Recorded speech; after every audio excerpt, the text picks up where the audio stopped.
अंतरिक्ष में भारत का भविष्य इस बात पर निर्भर करेगा कि हम चुनौतियों को अवसरों में बदलने की कितनी क्षमता रखते हैं। ये विचार आज की हमारी बातचीत के लिए एक बेहतरीन, मैं कहूँगी एक बेहतरीन शुरुआत है। नमस्कार और स्वागत है द डीप डाइव में। आज हम एक ऐसे विषय पर बात करने वाले हैं जो सुनने में तो काफ़ी तकनीकी लगता है, पर जिसका सीधा असर भारत की सुरक्षा और आत्मनिर्भरता पर पड़ता है। सोचिए, अंतरिक्ष में हजारों सैटेलाइट्स और मलबे के टुकड़े घूम रहे हैं और उन पर नजर रखने के लिए भारत दशकों से अमेरिका के डेटा पर निर्भर रहा है और ये डेटा मुफ्त मिलता था। लेकिन अब ऐसा लगता है कि पासा पलटने वाला है। आज हम ऑब्जर्वर रिसर्च फाउंडेशन यानी ORF के एक बहुत ही महत्वपूर्ण विश्लेषण के आधार पर इसी मुद्दे की गहराई में उतरेंगे। बिल्कुल। और कहानी में मोड़ आता है एक खास तारीख से, 18 दिसंबर 2025। 2025 मतलब बहुत दूर नहीं है ये। जी नहीं, बिल्कुल नहीं।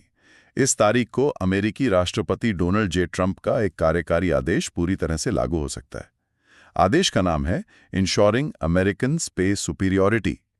इसमें एक छोटा सा बदलाव किया गया है जो असल में बहुत बड़ा है। अच्छा। पहले की नीति में कहा गया था कि ये डेटा बिना किसी सीधे शुल्क के यानी मुफ्त दिया जाएगा। अच्छा। अब उस लाइन को बदल कर दिया गया है वाणिज्यिक और अन्य प्रासंगिक उपयोग के लिए उपलब्ध कराया जाएगा। मतलब साफ है, जो चीज कल तक मुफ्त थी अब उसकी कीमत वसूली जा सकती है।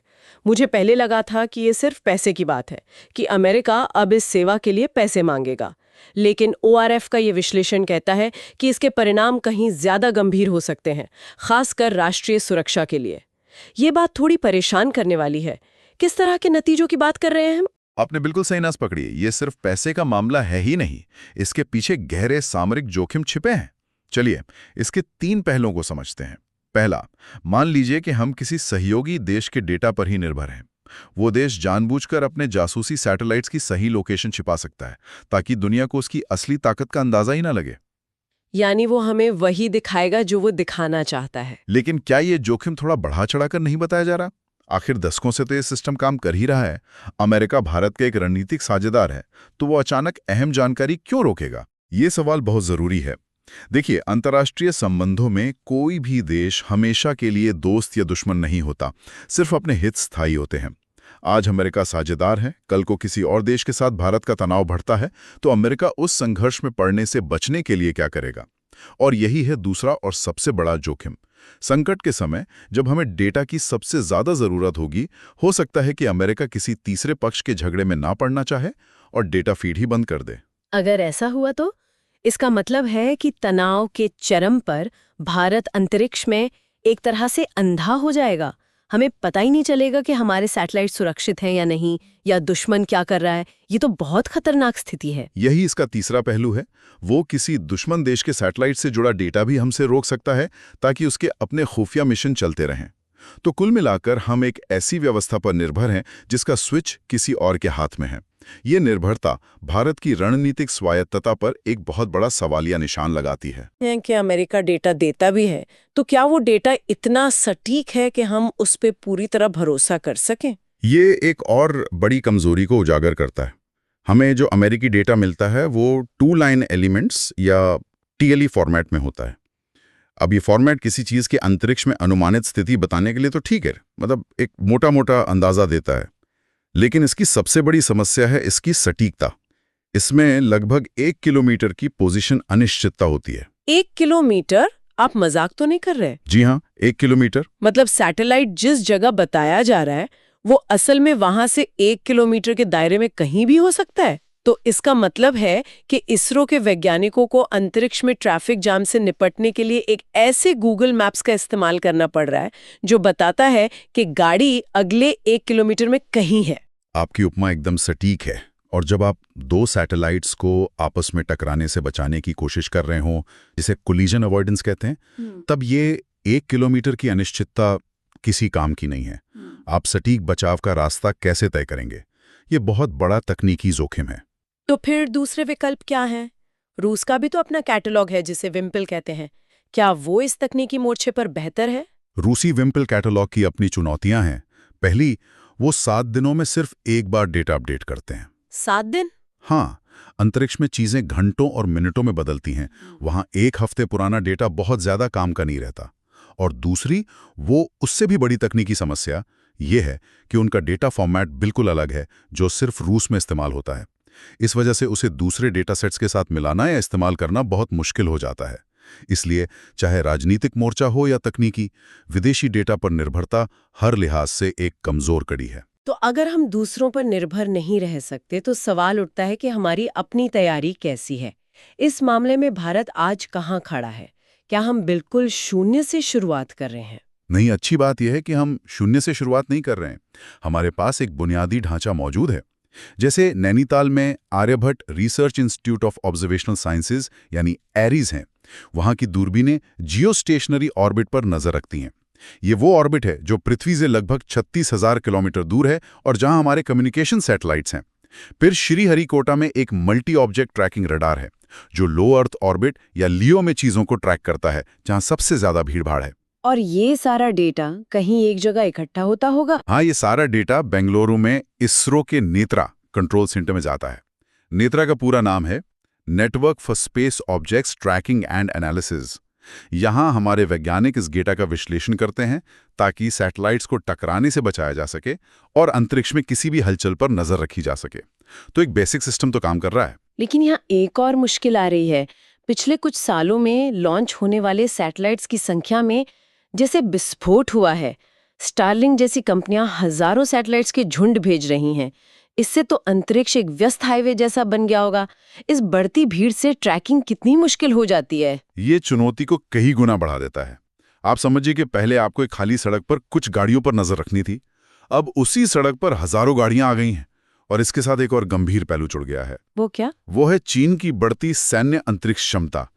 चीन ने हाल ही में रॉन्डेवू एंड प्रॉक्सिमिटी मिशन किए हैं। इसका क्या मतलब है?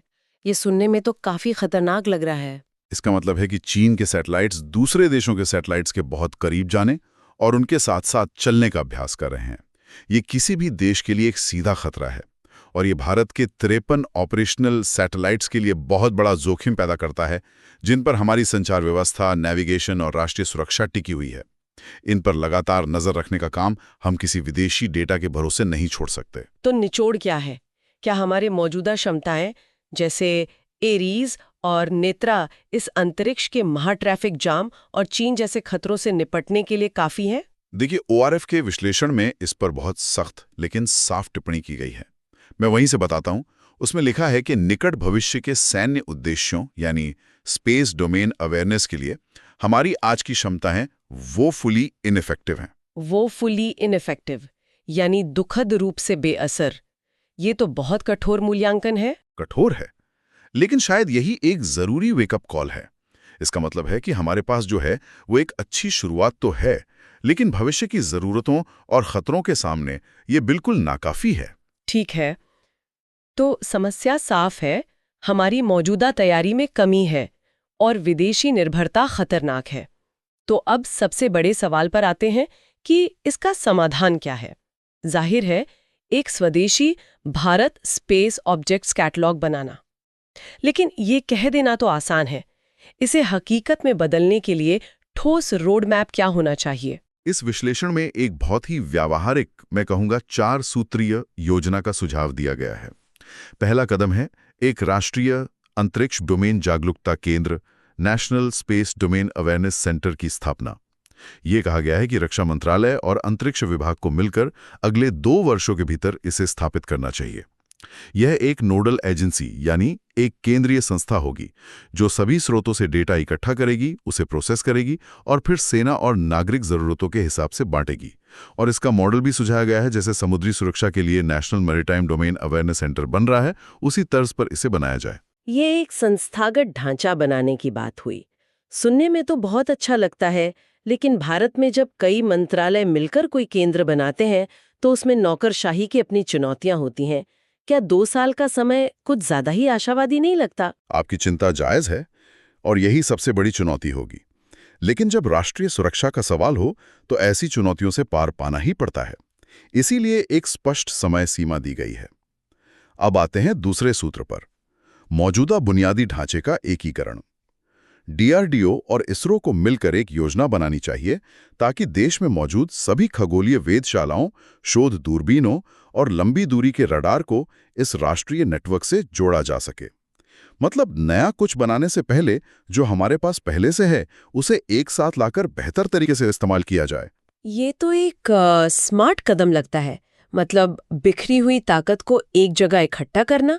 तो हमने एक सेंटर बना लिया, मौजूदा सेंसर्स को जोड़ लिया, लेकिन इन जटिल सिस्टम को चलाने और डेटा को समझने के लिए विशेषज्ञ लोग कहाँ से आएंगे? ये तो वही बात हो गई कि हमारे पास सबसे आधुनिक मशीन तो है, पर उसे चलाने वाला कोई नहीं। आपने बिल्कुल सही पहचाना, और यही तीसरा और शायद सबसे अहम बिंदु है कौशल विकास यानी स्किल डेवलपमेंट।